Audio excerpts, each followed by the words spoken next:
ஜூலை 17ஆம் தேதிக்கு பின்னர் ஜனாதிபதி தேர்தல் அறிவிப்பை அறிவிக்கும் அதிகாரம் தேர்தல்கள் ஆணைக்குழுவுக்கு கிடைக்கும் என தேர்தல்கள் ஆணையாளர் நாயகம் சமன் ரத்நாயக்க தெரிவித்துள்ளார்.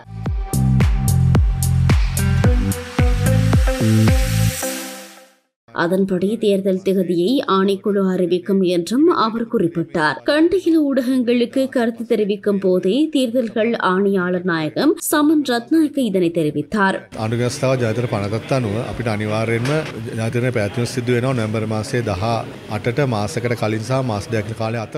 தேர்தல்கள் ஆணைக்குழு எந்த தேர்தலுக்கும் தயாராக உள்ளது.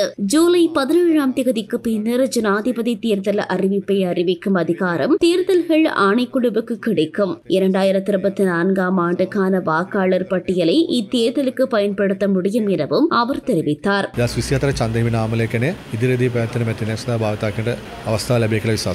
இதேவேளை தேர்தல் தொடர்பில் அறிவிக்கப்பட உள்ள நிலையில் அதற்கு தயாராகுமாறு தேர்தல்கள் ஆணைக்குழு அரசாங்க செய்தி தொடர்பாளர் மற்றும் போலீஸ் மா அதிபர் உள்ளிட்ட பல நிறுவனங்களுக்கு அறிவித்துள்ளார். அறிவிக்கப்பட்ட அமைப்புகளில் இலங்கை மின்சார சபை, நீர் வழங்கல் மற்றும் வடிகால் அமைப்பு சபை மற்றும் இலங்கை போக்குவரத்து சபை ஆகியவை அடங்குவதாக தெரிவிக்கப்பட்டுள்ளது. அத்துடன் நாடளாவிய ரீதியில் உள்ள வாக்களிப்பு நிலையங்களில் உள்ள வெற்றிடங்கள் தொடர்பான அறிக்கையை சமர்ப்பிக்குமாறு கடந்த வாரம் அனைத்து கிராம உத்தியோகத்தர்களுக்கும் அறிவித்துள்ளதாக தேர்தல்கள் ஆணைக்குழு குறிப்பிட்டுள்ளது. தேர்தல் பணிகளுக்கு தேவையான அதிகாரிகள் மற்றும் வாகனங்கள் தொடர்பில் கணக்கெடுப்பை நடத்துவதற்கு அனைத்து மாவட்ட தேர்தல்கள் ஆணையாளர்களுக்கும் அறிவுறுத்தப்பட்டுள்ளது. ஜனாதிபதி தேர்தல் எதிர்வரும் செப்டம்பர் மாதம் 14ஆம் தேதி முதல் அக்டோபர் மாதம் 16ஆம் தேதிக்கு இடைப்பட்ட காலப்பகுதியில் நடத்தப்படும் என தேர்தல்கள் ஆணைக்குழு அண்மையில் அறிவித்திருந்த பின்னணியில் இந்த அறிவிப்பு தற்போது வந்துள்ளமை குறிப்பிடத்தக்கது.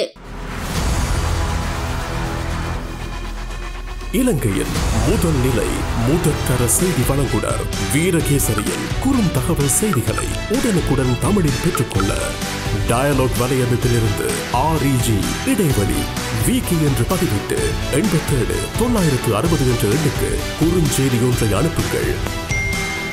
வீரகேசரி செய்தியுடன் இணைந்திருங்கள்.